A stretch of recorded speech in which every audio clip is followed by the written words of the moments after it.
Annie, give us some advice around data privacy when using AI.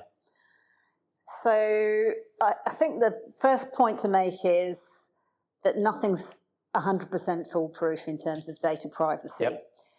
That's been the case before AI and for centuries before that, and will always be the case. But how you can safeguard your information, apart from, if you're using an open AI system, making sure you don't put in any highly personal or confidential information. Yep.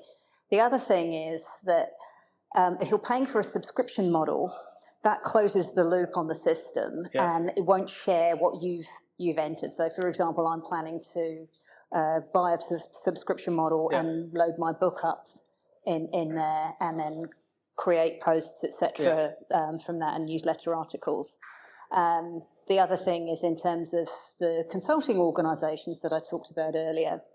They've built their own AI engines, yep, that are internal to them, and they've loaded their own information in, yep, there. And again, it's not 100%. Yes, it's not 100% foolproof, but it's much more secure. Yeah. Okay. So really, we're talking about applying good old-fashioned common sense.